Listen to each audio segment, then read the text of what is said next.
Bom dia, boa tarde, boa noite, Fortunatos. Tudo bem com vocês? Espero que sim. Bom, no vídeo de hoje a gente vai fazer uma análise sobre a SLC Agrícola, tá? Ou SLCE3. Num dos meus últimos vídeos eu já havia informado que eu ia começar a investir no setor agrícola, né? Comecei a colocar dinheiro na SLC3 e na Agro3 também. Vou deixar o vídeo aqui em cima para vocês verem. Desde então, as ações da SLC já valorizaram aí quase 10%, tá?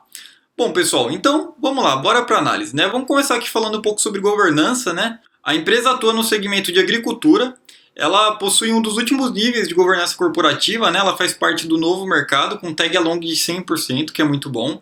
Ela tem um valor de mercado de aproximadamente 3,5 bilhões de reais, então não é uma empresa pequena, tá?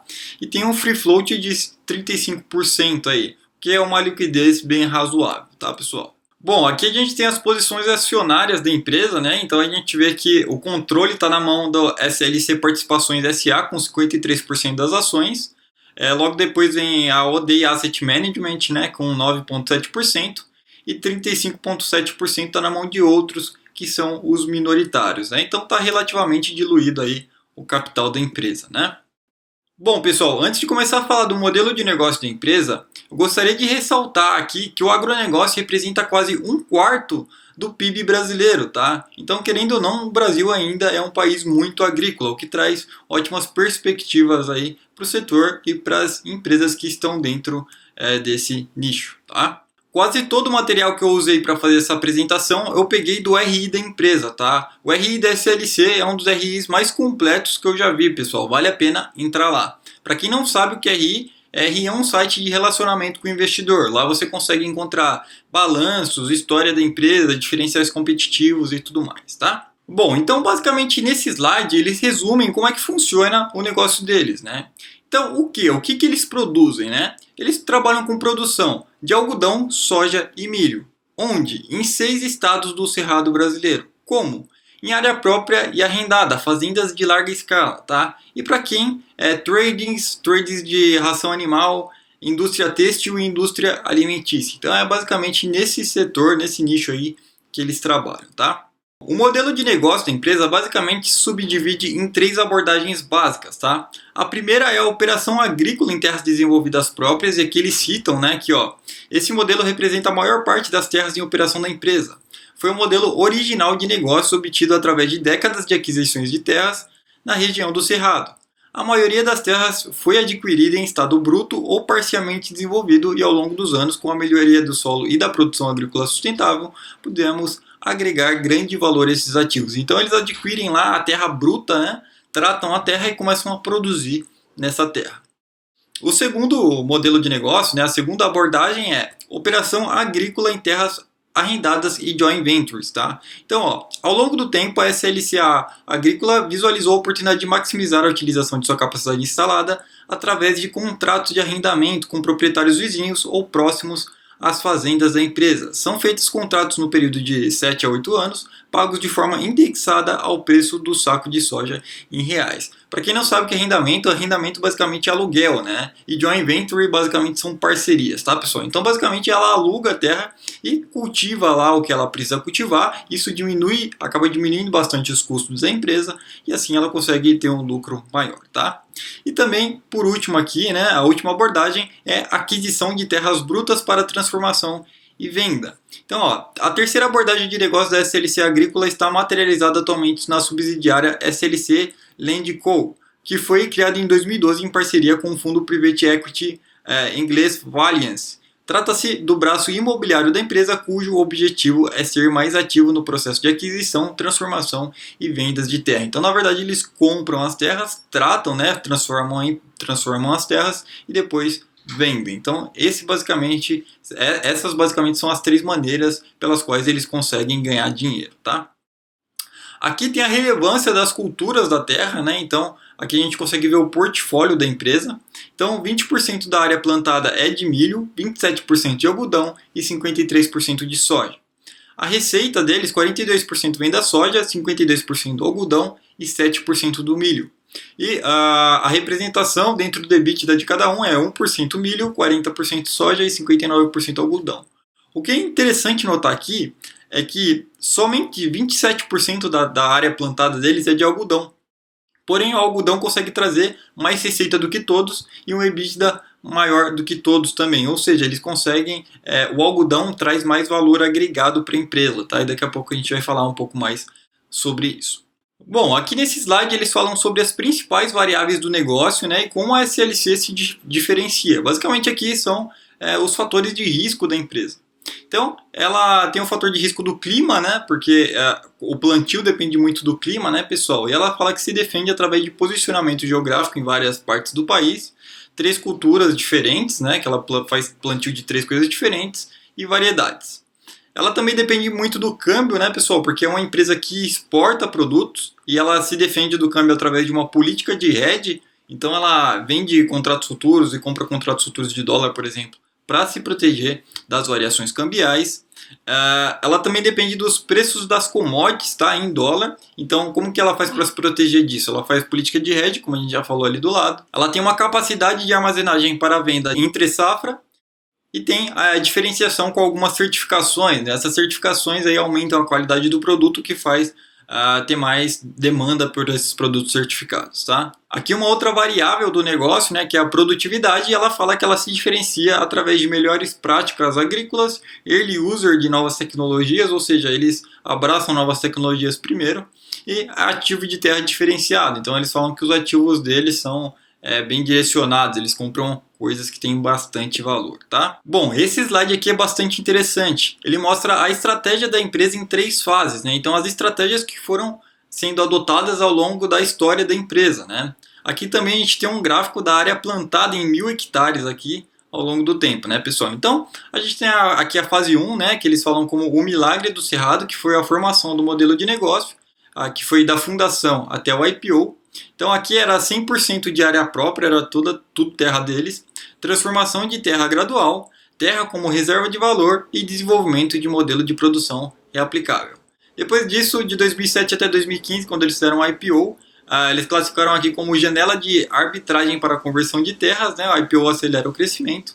E as estratégias aqui foram crescimento agressivo, início de estratégia de arrendamento, né? Então eles começaram aí a alugar terras, joint ventures, né, que foram parcerias que eles foram fazendo, e as certificações aí para agregar mais valor aos seus produtos. E aqui tem a fase 3, que eles estão falando que eles chamam de distância em relação à média, né? Tecnologia como game changer. Então, eles citam aqui como estratégia alta eficiência, migração para um modelo de negócio asset light, eu já vou falar sobre isso, crescimento em cultura de maior valor agregado e consolidação das certificações e rastreabilidade da produção. Então aqui eles começaram a investir bastante em tecnologia e também principalmente nesse modelo Asset Light que eles citam muito lá no RI. O modelo Asset Light, pessoal, é um modelo de poucos ativos fixos, tá? Então basicamente eles começam a arrendar e alugar muitas terras, fazer parcerias através de joint ventures e não ficam com muitos ativos fixos para eles, porque isso traz um maior custo, tá? Eu vou mostrar aqui nos próximos slides que esse novo modelo que eles estão utilizando, de poucos ativos fixos, tem trago, né, mais retorno para eles. Então aqui eles mostram que eles estão tendo cada vez mais eficiência, né? Então aqui é o tempo médio de plantio da empresa em dias, então vocês veem aqui que ao longo do tempo tem caído, o que se transforma em eficiência para a empresa, e aqui o tempo médio de colheita em dias também, né? Então vocês veem aqui tanto o algodão quanto a soja aqui tem caído muito aqui de 2014, 15 para 18, 19. Então a empresa aí está performando cada vez melhor, tá? Aqui eles mostram que tem uma produtividade acima da média, tá, pessoal? Então aqui é a comparação de produtividade de algodão de quilo por hectare. Eu peguei só o algodão aqui para não ficar muito extenso, mas no RI você consegue pegar também do milho e da soja, tá? Então aqui eles citam que ele tem uma produtividade 1% acima da média brasileira e 116% acima da média mundial. Já a melhor fazenda deles aqui produz bem acima, né, da média brasileira e da própria média da empresa. Aqui eles mostram que estão se focando em produtos com maior valor agregado, né, pessoal? Ó, o recente foco em algodão aumenta o potencial de crescimento do EBITDA. Então aqui a gente tem um gráfico aí de área plantada por cultura, a gente vê aí que eles estão investindo bastante em algodão, porque isso dá mais retorno, dá mais margem para a empresa, tá? Isso acontece por causa das tecnologias que eles têm na produção desse algodão e tudo mais. Eu não trouxe aqui, mas se vocês quiserem ver mais sobre as tecnologias e tudo mais, vocês podem entrar lá no site, tá? Nesse slide eles mostram a migração que eles estão fazendo para o modelo de negócio Asset Light, né? Então aqui a gente tem a colheita própria da empresa ao longo do tempo e a colheita terceirizada. A gente vê que a colheita terceirizada aqui está aumentando. E eles dizem aqui que a colheita terceirizada de soja reduz o capex, então reduz os custos aí que a empresa tem, beleza?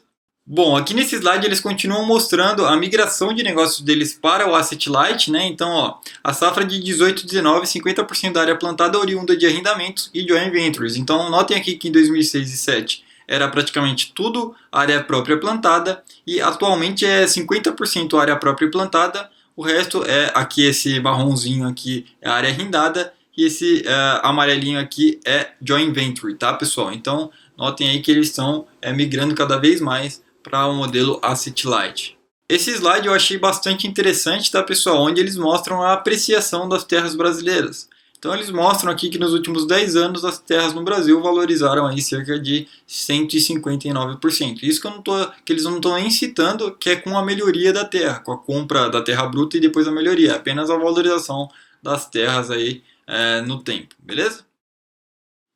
Aqui eu peguei um slide onde eles mostram que estão investindo forte em tecnologia, tá? Então, ó, sensores monitoram o desempenho da colheita, software especializado gera um mapa de colheita, amostragem de solo complementa o diagnóstico, plantadeira aplica fertilizante em taxa variável.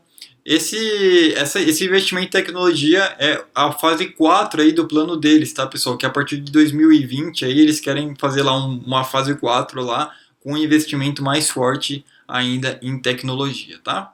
Aqui eu peguei alguns diferenciais competitivos que eles citam lá no site deles. Eles mostram aqui como alta eficiência operacional, localização estratégica e diversificada, escala e padronização, sistema de rotação de culturas, experiência e competência na compra de terras e gestão profissionalizada qualificada, tá?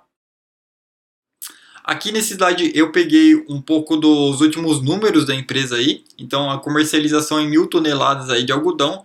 Então vocês veem aqui que o primeiro semestre de 2019 foi melhor que o primeiro semestre de 2018 para o algodão. Para a soja também, né, foi um pouco melhor. E para o milho foi bem melhor, né, pessoal? Aqui a gente consegue ver também o lucro líquido da empresa, né? A gente consegue ver que o lucro líquido da empresa nesse semestre de 2019, nesse primeiro semestre, foi um pouquinho menor do que o de 2018, mas tem a ver com a venda de terras, tá, pessoal? A receita da empresa aumentou e o EBITDA ajustado também aumentou, tá? Então a empresa aí está ganhando mercado, está aumentando os lucros e tudo mais. Aqui eu peguei o histórico de lucratividade da empresa, então aqui a gente consegue ver que a receita líquida da empresa vem aumentando ao longo do tempo, né? Já está chegando quase em 3 bilhões de reais. O EBIT vem aumentando também, não a passos tão largos quanto a receita, mas também vem aumentando. O lucro líquido vem aumentando forte aqui, teve uma pequena queda aqui de 2018 para 2019, mas nada demais. E eles também possuem um ROI bastante interessante, né, de cerca de 14, 15, 13%, aqui uma margem líquida nessa faixa também, beleza? Aqui um pouco da dívida da empresa, né? Eles têm um patrimônio líquido crescente, né, pessoal? O patrimônio líquido deles chegando aí a 3 bilhões de reais. Eles têm basicamente uma dívida equilibrada, né, pessoal? Porque vocês notem aqui, ó, que embora a dívida líquida sobre o EBITDA esteja em 2,10, a dívida sobre o EBITDA deles costuma variar aí nessa faixa, né? E a dívida sobre o patrimônio líquido apenas 0,65. Aqui um pouco do fluxo de caixa da empresa, né? Então a gente vê aqui que o FCO da empresa, o fluxo de caixa operacional, vem crescendo, né? Aqui de 2018 para 2019 deu uma quedinha, né? Mas isso faz parte da safra, faz parte do negócio da empresa, nada a se preocupar, né? O FCL também fica variando aqui entre positivo e negativo, também aparentemente nada a se preocupar aqui, embora esse seja um indicador para a gente ficar de olho. Porque como a empresa, como o modelo de negócio da empresa é plantar agora para colher só depois e depois vender, pode ser que esse dinheiro não entre por alguns motivos, tá? Então é um lucro que ela projeta que ela vai ter, ela não tenha, e esse dinheiro não entre efetivamente em caixa. De repente, porque a colheita, ela não conseguiu colher porque estragou o produto que ela estava plantando, não teve a safra que ela estava esperando, a commodity caiu muito, enfim, N fatores aí, né? Aqui um pouco dos múltiplos da empresa, né? A empresa negociando a um PL de 9, PL bastante interessante. um PVP de 1.2, o que não é um prêmio muito alto, né? É interessante olhar o PVP nesse tipo de empresa, porque a empresa basicamente são terras, né? Essas terras têm um valor intrínseco, né, que são contabilizadas aqui, e ela não está negociando muito acima do valor que ela tem em terras, apenas 20% acima. Uma margem líquida de 13,2 e um ROI de 13, aqui bastante interessante, tudo tranquilo aqui. Para quem gosta de dividend yield, também tem um dividend yield de 5%, tá? Um outro fator interessante que eu trouxe aqui para a gente falar é algumas novidades que estão vindo por aí, tá, pessoal? A primeira é que a empresa pode ser beneficiada com o acordo do Mercosul e a União Europeia, né? Então, se o Mercosul conseguir firmar esse acordo com a União Europeia, pode beneficiar muito a empresa no quesito de exportação, tá? Tem um outro projeto que eu achei interessante também, o projeto Terra para Mais Empregos e Mais Alimentos, que permite a compra e arrendamento de terra por estrangeiros na casa de 50 bilhões por ano em toda a cadeia. Toda a cadeia, estou falando de não só de agricultura, mas como agropecuária e tudo mais, tá? Já tem há uns anos que estrangeiros não podem nem comprar e nem arrendar terras no Brasil, tá, pessoal? Já tem isso aí mais ou menos uns 10 anos. E tem um projeto sendo tramitado aí e tudo mais, para fazer com que esse capital estrangeiro comece a voltar para o Brasil, né, comprando terras e tudo mais. Claro que tem alguns fatores aí que não permitem que os estrangeiros comprem terras em certos pontos. Eles estão preocupados também com a concorrência que isso pode causar para os produtores brasileiros, então também tem um certo protecionismo nesse projeto, mas é bastante interessante e pode trazer muito dinheiro aqui para o Brasil nesse investimento, e quem acaba se beneficiando com isso é a SLC e a Agro 3. Né? A Agro 3 ainda mais que a SLC, porque o business da Agro é mais focado em comprar e vender terras. Né? E com a demanda de terras crescente, os preços aumentam, né? E também a gente consegue ver que o mundo está com excesso de liquidez, então tem dinheiro sobrando aí, né? Por isso que os juros estão tão baixos. Então é muito provável que os investidores procurem cada vez diversificar mais seus investimentos, e o investimento em terra costuma ser bastante rentável, até porque as pessoas nunca vão parar de comer, né? O milho, por exemplo, e a soja, tem toda uma cadeia aí. Por exemplo, o milho ele abastece os animais também, enfim. Daria um outro vídeo só para a gente ficar falando disso. O algodão para fazer roupa, enfim, é um negócio interessante, né? Isso também pode trazer novas parcerias para essas empresas, né? Com os estrangeiros entrando. Atualmente elas se limitam basicamente só a parcerias internas, né? Parcerias brasileiras. E eu gostaria de citar também que, novamente, né? Que um fator de risco da empresa é a commodity, né, pessoal? Então, se os preços das commodities aí oscilarem muito ou caírem muito, ela vai ser bastante afetada, tá? Bom, graficamente a gente vê aqui que ela teve um alto crescimento aqui de 2017 até 2018, aqui mais ou menos na metade de 2018, chegando aí a perto de R$ 33 aqui, tá, pessoal? E depois ela teve uma forte correção aqui para baixo. E por que isso aconteceu? Eu costumo dizer que o mercado não é cego, mas o mercado é míope, né? Em 2018, ela vendeu boa parte das suas terras aí para ir para o modelo Asset Light, o que fez entrar muito dinheiro em caixa, né? Mas esse não é o foco do negócio da empresa. O foco do negócio da empresa é a produção aí de algodão, milho e soja, né? E nos anos posteriores ela não vendeu tantas terras quanto anteriormente.